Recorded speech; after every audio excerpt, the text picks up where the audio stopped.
Hello friends, എല്ലാവർക്കും ഇവർ വിവാഹിതരായാൽ episode റിവ്യൂയിലേക്ക് സ്വാഗതം. ഈ റിവ്യൂ നിങ്ങൾക്ക് ഇഷ്ടമായെങ്കിൽ ലൈക്ക് ചെയ്തും സബ്സ്ക്രൈബ് ചെയ്തും സപ്പോർട്ട് ചെയ്യണേ. അച്യുതനെയും കൂട്ടി ഹോസ്പിറ്റലിലേക്ക് വന്നിരിക്കുകയാണ് ഭൂമി. ടെൻഷൻ ഉണ്ടോ എന്ന് ഭൂമി ചോദിക്കുമ്പോൾ എനിക്കല്ലല്ലോ മോക്കല്ലേ ടെൻഷൻ. ചുമച്ചപ്പോൾ ലേശം രക്തം. ഉപ്പുവെള്ളം പിടിച്ചാൽ തീരാവുന്ന കേസല്ലേ. കഷ്ടപ്പെട്ടുണ്ടാക്കുന്ന കാശ അതൊക്കെ ഹോസ്പിറ്റലിൽ കൊണ്ടുവന്ന് കൊടുക്കാൻ നോക്കുകയാണോ? എന്റെ ഒരു സമാധാനത്തിനാണെന്ന് ഭൂമി പറയുമ്പോൾ അച്യുതൻ പറയുകയാണ് മോടെയല്ല, ഹോസ്പിറ്റലിന്റെ സമാധാനത്തിന്. നമ്മുടെ കാശ് അവരുടെ ബാങ്കിലെത്തിയാൽ അവർക്കൊരു സമാധാനം. ഇത് കേട്ട് ഭൂമി പറയുകയാണ് എന്തായാലും ബ്ലഡ് റിസൾട്ട് വന്നിട്ട് വിളിക്കുമല്ലോ. അപ്പൊ അച്യുതൻ പറയുകയാണ് എടി എത്ര സമയമായി ടെസ്റ്റിന് കൊടുത്തിട്ട്. അപ്പൊ ഭൂമി പറയുന്നു അവരുടെ ജോലി അവർ ചെയ്യട്ടെ. ഈ ഡോക്ടർ ആവുമ്പോൾ എനിക്ക് നേരത്തെ പരിചയമുണ്ട്. എന്റെ ഒരു ഫ്രണ്ടിന്റെ കേസിന് അവളുടെ കൂടെ 3-4 പ്രാവശ്യം ഞാൻ ഇവിടെ വന്നിട്ടുണ്ട്. ഡോക്ടർ ഫാസിൽ പറഞ്ഞ പിന്നെ സെക്കൻഡ് ഓപ്ഷന്റെ കാര്യമില്ല. ആയിക്കോട്ടെ എന്ന് അച്യുതൻ പറയുമ്പോൾ അവിടേക്ക് വന്ന സിസ്റ്റർ ഭൂമിയെ അങ്ങോട്ടേക്ക് വിളിക്കുകയാണ്. ഞാൻ കണ്ടിട്ട് വരാന്ന് പറഞ്ഞ് ഭൂമി അകത്തേക്ക് പോകുന്നു. തുടർന്ന് ഡോക്ടർ പറയുന്നു ഭൂമി ടെസ്റ്റിന്റെ റിസൾട്ട് വന്നിട്ടുണ്ട്. ഞാൻ പറയാൻ പോകുന്ന കാര്യം അത്ര സുഖകരമായിരിക്കില്ല. റിസൾട്ട് കാണുന്നത് അച്യുതന് ബ്രെയിൻ ട്യൂമർ ആണെന്ന്. ഇത് കേട്ട് ഞെട്ടി കണ്ണു നിറഞ്ഞിരിക്കുകയാണ് ഭൂമി. ഡോക്ടർ ഭൂമിക്ക് വെള്ളം എടുത്തു കൊടുക്കുന്നു. ആ വെള്ളം കുടിച്ച് പൊട്ടിക്കരയുകയാണ് ഭൂമി. തുടർന്ന് ഭൂമി പറയുന്നു പറയൂ ഡോക്ടർ, എവിടെയാ കൃത്യമായിട്ട് ട്യൂമർ? ഡോക്ടർ പറയുന്നു ബ്രെയിനില. മനുഷ്യ ശരീരത്തിലെ ഏറ്റവും അപകടകരമായ സ്ഥലമാണത്. ശ്വാസം, ഹൃദയമിടിപ്പ്, രക്തസമ്മർദ്ദം ഒക്കെ നിയന്ത്രിക്കുന്ന ഭാഗമാണ്. ഇതിന്റെ സർജറി ഹൈ റിസ്ക് ആണ്. ചിലവ് സാധാരണ സർജറിയുടെ 3 മടങ്ങായിരിക്കും. എത്ര വേണ്ടി വരുമെന്ന് ഭൂമി ചോദിക്കുമ്പോൾ ഡോക്ടർ പറയുകയാണ് 12 ലക്ഷം മുതൽ 14 ലക്ഷം വരെ. സർജറിക്കല്ല, ടോട്ടൽ. എത്രയും പെട്ടെന്ന് വേണം, ക്രിട്ടിക്കൽ സ്റ്റേജ് ആണ്. എനിക്കൊരു 5 മിനിറ്റ് സമയം തരൂ, അത് കഴിഞ്ഞു വന്ന് കാണാന്ന് പറഞ്ഞ് ഭൂമി അച്ഛന്റെ അരികിലേക്ക് പോവുകയാണ്. അച്യുതൻ ചോദിക്കുന്നു എന്തായി? ഞാൻ പറഞ്ഞത് ശരിയല്ലേ? തൊണ്ട ചുമച്ചൊന്ന് തുപ്പി. ഇത് കേട്ട് മോളെ ഞാൻ ഇപ്പൊ വരാന്ന് പറഞ്ഞ് കുറച്ചങ്ങോട്ടേക്ക് മാറിയിരുന്ന് പൊട്ടിക്കരയുകയാണ് ഭൂമി. അച്യുതന്റെ അസുഖത്തെ കുറിച്ച് നെറ്റിൽ സെർച്ച് ചെയ്യുകയും ചെയ്യുന്നു. തുടർന്ന് ഡോക്ടറുടെ അരികിലേക്ക് വന്ന ഭൂമി പറയുന്നു ഡോക്ടർ 10-14 ലക്ഷം രൂപയൊന്നും എന്റെ കയ്യിൽ ഉണ്ടാകില്ല. അപ്പൊ ഡോക്ടർ പറയുകയാണ് ഗവൺമെന്റ് ഹോസ്പിറ്റലായാലും ഇതിന്റെ പകുതിയൊക്കെ ചിലവാകും. അവർക്കത് പെട്ടെന്ന് ചെയ്യാൻ കഴിയണമെന്നില്ല, റിസ്ക് വലുതാണ്. അപ്പൊ ഭൂമി പറയുന്നു എന്റെ പ്രശ്നം അതല്ല,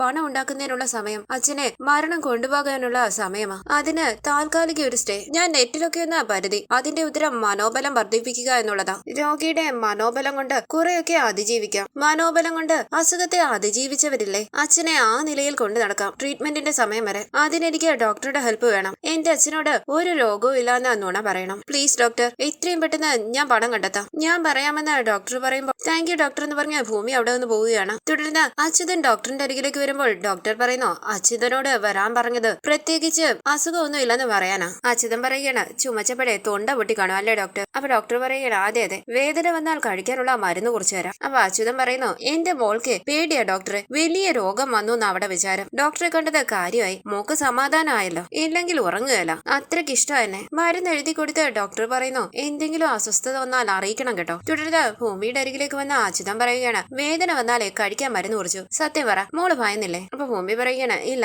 എനിക്കറിയായിരുന്നു അച്ഛന് രോഗമൊന്നും ഇല്ലാന്ന്. അപ്പൊ അച്യുതൻ പറയുന്നു എനിക്കെങ്ങനെ ഭൂമിന്ന് മടങ്ങാൻ പറ്റുമോ? എന്റെ മോളെ വിവാഹം കഴിപ്പിക്കണം, പേരക്കുട്ടികളെ കളിപ്പിക്കണം, പിന്നെ അവരുടെ വിവാഹം. പുഞ്ചിരിച്ച് ഞാൻ മരുന്ന് വാങ്ങിയിട്ട് വരാന്ന് പറഞ്ഞ ഭൂമി അവിടെ നിന്ന് പോവുകയാണ്. പുറത്തേക്കിറങ്ങിയ ഭൂമി പൊട്ടിക്കരയുകയാണ്. തുടർന്ന് വീട്ടിലേക്ക് വന്ന ഭൂമി ഓർക്കുകയാണ് അച്ഛനുമായുള്ള നല്ല നിമിഷങ്ങൾ. അതിനുശേഷം കാണിക്കുന്നത് രാവിലെ ഓടി അച്യുതന്റെ അരികിലേക്ക് വരികയാണ് ഭൂമി. കണ്ണു നിറഞ്ഞിരിക്കുന്നത് കണ്ട് അച്യുതൻ ചോദിക്കുന്നു ദേ കണ്ണീന്ന് വെള്ളം വരുന്നല്ലോ. രാവിലെ ഓടാൻ വരുമ്പോൾ കണ്ണട വെക്കണമെന്ന് അച്ഛൻ പറഞ്ഞിട്ടുള്ളതല്ലേ, പൊടി വീണിട്ടുണ്ടാകും.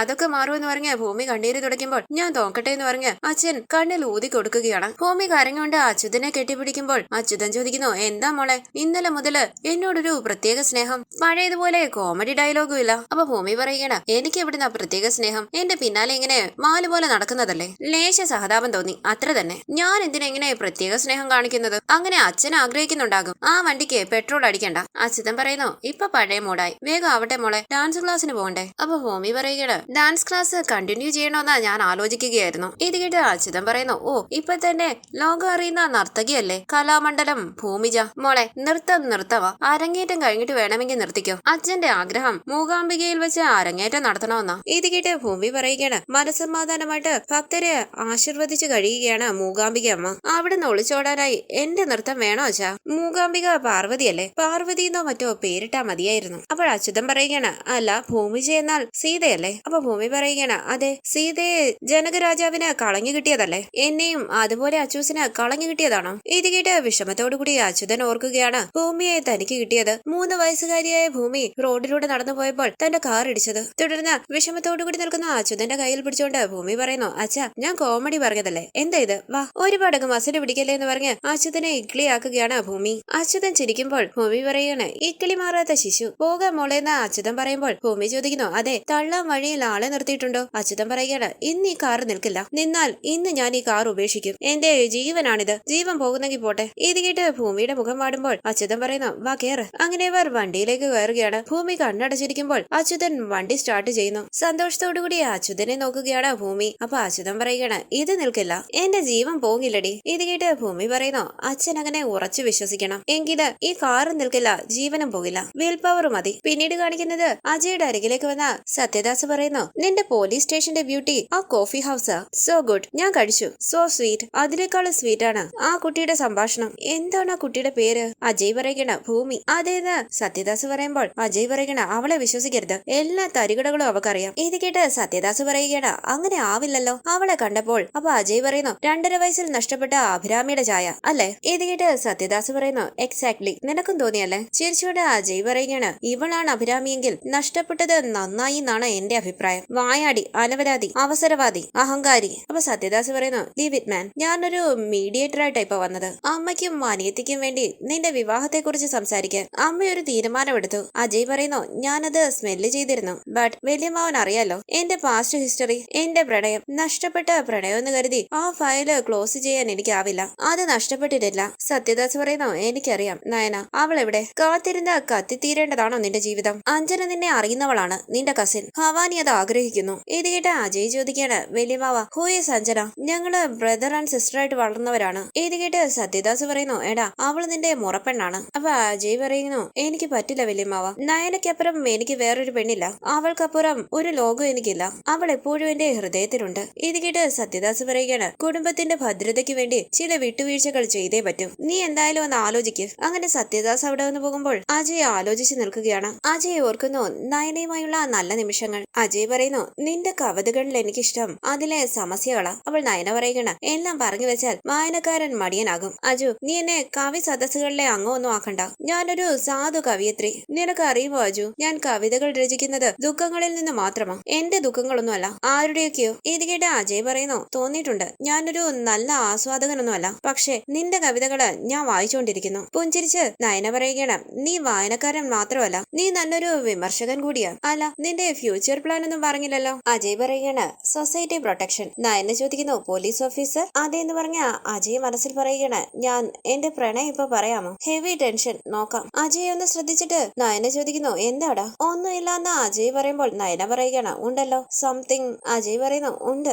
ഇല്ല. അപ്പൊ നയന പറയുകയാണ് അല്ല, നിനക്ക് എന്നോട് എന്തോ പറയാനുള്ളത് പോലെ ഉണ്ട്. പരസ്പരം അറിയാത്ത മനസ്സില് സൗഹൃദം വളരില്ല. പറയടോ, തനിക്ക് എന്തെങ്കിലും പറയാനുണ്ടോ? അജയ് ഒന്ന് ആലോചിച്ച് ഒരു റോസപ്പൂ എടുത്ത് നീട്ടിക്കൊണ്ട് നയനയോട് ചോദിക്കുന്നു വിൽ യു മാരി മീ? പെട്ടെന്ന് നയനയുടെ മുഖം വാടുകയാണ്. അജയ് ടെൻഷനോട് കൂടി നയനയെ തന്നെ നോക്കി നിൽക്കുന്നു. അങ്ങനെ ഇന്നത്തെ എപ്പിസോഡ് അവസാനിച്ചു. ഇനി അടുത്ത എപ്പിസോഡ് പ്രൊമോ റിവ്യൂ. രാത്രി അച്ഛന്റെ ഒപ്പം വീട്ടിലേക്ക് വരികയാണ് ഭൂമി. അച്യുതൻ തന്റെ മരണത്തെ കുറിച്ച് പറയുമ്പോൾ ടെൻഷനോടുകൂടി നിൽക്കുകയാണ് ഭൂമി. അച്യുതൻ പറയുന്നു ഇനിയിപ്പോൾ ക്യാൻസർ പോലെയുള്ള ഒരു രോഗം വന്നാലും അച്ഛൻ മരിക്കില്ല, അത്രയ്ക്ക് സ്ട്രോങ് ആയി. ഭൂമി കണ്ണു നിറഞ്ഞ് ആലോചിച്ച് നിൽക്കുന്നു. തുടർന്ന് അച്യുതന് വേണ്ടി പ്രാർത്ഥിക്കാനായി ക്ഷേത്രത്തിലേക്ക് വരികയാണ് ഭൂമി. ഭഗവാനെ അച്ഛന്റെ ജീവൻ സംരക്ഷിച്ചു തരണം, അച്ഛന്റെ സുരക്ഷ ഭഗവാന്റെ കയ്യില. അങ്ങനെ ഭൂമി കരഞ്ഞു പ്രാർത്ഥിക്കുമ്പോൾ അവിടേക്ക് വരികയാണ് സത്യദാസ്. ഭൂമിയെ കാണുന്ന സത്യദാസ് ഓർക്കുകയാണ് 2.5 വയസ്സിൽ തനിക്ക് നഷ്ടപ്പെട്ട അഭിരാമിയെ. അത് തന്റെ മകളാണെന്ന് തിരിച്ചറിയാതെ തന്നെ ഭൂമിയോടൊരു അടുപ്പം തോന്നുകയാണ് സത്യദാസിന്. ഭൂമിയെ അഭിരാമിയായി തന്നെയാണ് സത്യദാസ് കാണുന്നത്.